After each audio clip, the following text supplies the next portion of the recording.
Welcome to Spotlight Advanced. I'm Bruce Gulland. And I'm Megan Nolette. Spotlight uses a special English method of broadcasting. It is easier for people to understand, no matter where in the world they live.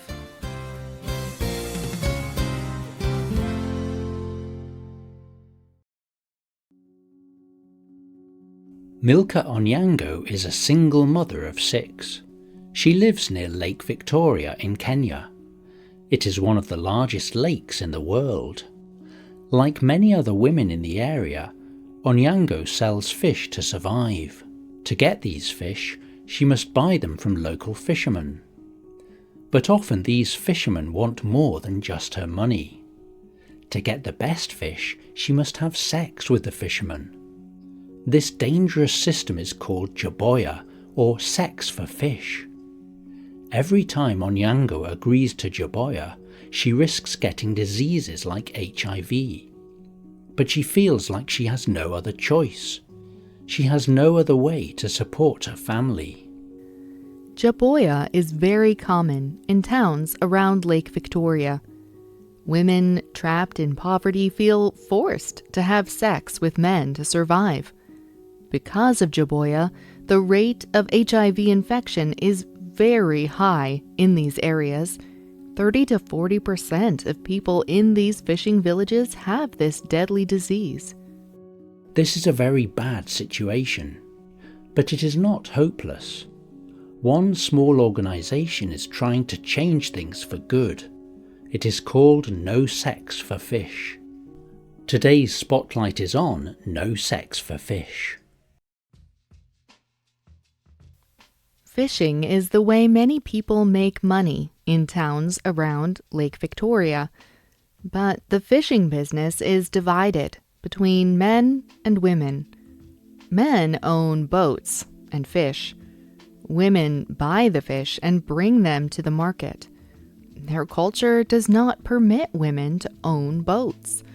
Most women will never even sail in one. The fishing business has been this way for generations, but jaboya is new. For many years, there was enough fish for everyone. But in the 1970s, things began to change. Pollution caused many fish to die off, and people began catching too many fish. Soon, fishermen could not provide enough good fish. They began asking for sex as well as money. Women who would give them sex would get the best fish. Those who did not agree to jaboya might not have fish to sell at all. Not every fisherman required jaboya, but most women in the fishing trade accepted it. They had no other way to get fish. So they felt that they had no other choice. Achieng is a woman who lives in Kenya, by Lake Victoria. She works in the fishing trade. She spoke to The New Humanitarian about jaboya. When you are a woman and you want to get into the business of selling fish, you must be ready to lose your pride. You must use your body to get what you need. Being ready to give sex as and when it is demanded by the fishermen. It means that you'll survive here. You know you can get HIV, but then you remember you have a family that needs to be provided for. You say, let me die providing for them. This situation remained the same for many years. Women in poverty did not have the power to change anything, so they sacrificed their health for their children. The men who asked for jaboya also suffered. Fishing on Lake Victoria is a very hard job. The fishermen row around the lake. They must pull up large catches of fish by hand, and there are dangerous animals in the water. One of these animals is the hippopotamus. A hippopotamus is one of the largest animals in the world. It does not hunt humans, but it often destroys boats. And if it feels afraid, it will kill a person. This, along with HIV, means fishermen do not live long. Many die before they are 50 years old. In 2010, things began to change. Justina Bura is a woman who lives in a village on Lake Victoria. One day, she and several other women in her village came up with an idea. To get rid of jiboya, women would have to do things differently. What if, instead of buying fish, the women caught their own fish? Or what if they owned the boats, and they paid the men to fish for them? That way, they would be in charge of the fish. They would not have to have sex to get it. And they would help lower HIV rates in the area for both men and women. One day, Obura talked to the Victoria Institute for Research on Environment and Development, or VIRED. The group helped her raise money for boats, and together with other women, she formed an organization called No Sex for Fish. No Sex for Fish would provide women with the means to catch their own fish. After several years, women in the area owned over 60 boats. Women who received these boats gained a new kind of freedom. Many were able to pay for their children's schooling. Women owning boats helps other people avoid jiboya as well. Instead of buying their fish from men, they can buy it from other women. Most still live in poverty, but they no longer have to have dangerous sex to provide for their children.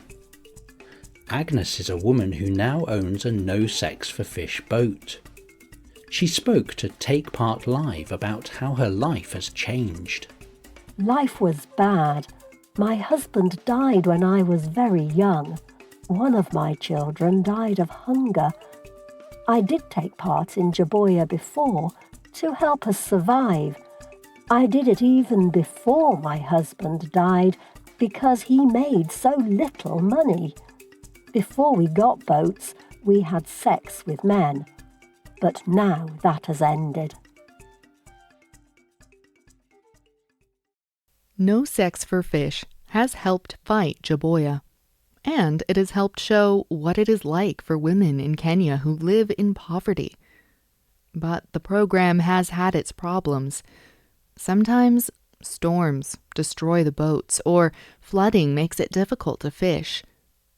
Even without these problems, it is a difficult life. But the women of Lake Victoria would not give up. They would not go back to the way things were before.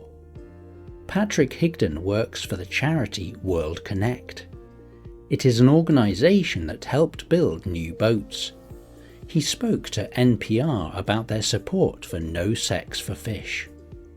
No matter what happens, we believe in these women. We believe in the work they are doing to help control HIV. And they are helping women fish sellers be financially independent. They have an amazing need to solve this difficult problem. It is an uphill climb, and that encourages me, that they feel brave enough to take that on. No Sex for Fish will not change jiboya on their own. To end jiboya, men need to be involved. They need to understand the dangers of HIV and other sexually transmitted diseases.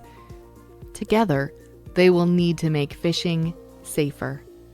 And they must learn that sex for fish is not a fair exchange. But No Sex for Fish does give hope. It shows how life can be different for future generations.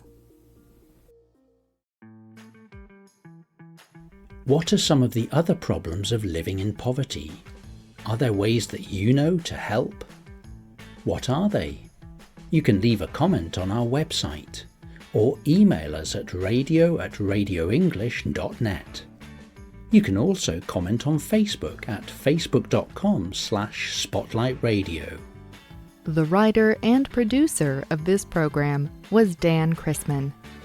The voices you heard were from the United Kingdom and the United States. All quotes were adapted for this program and voiced by Spotlight. You can listen to this program again and read it on the internet at www.spotlight.com. www.radioenglish.net.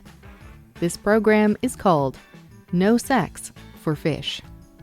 You can also get our programs delivered directly to your Android or Apple device through our free official Spotlight English app. We hope you can join us again for the next Spotlight program. Goodbye.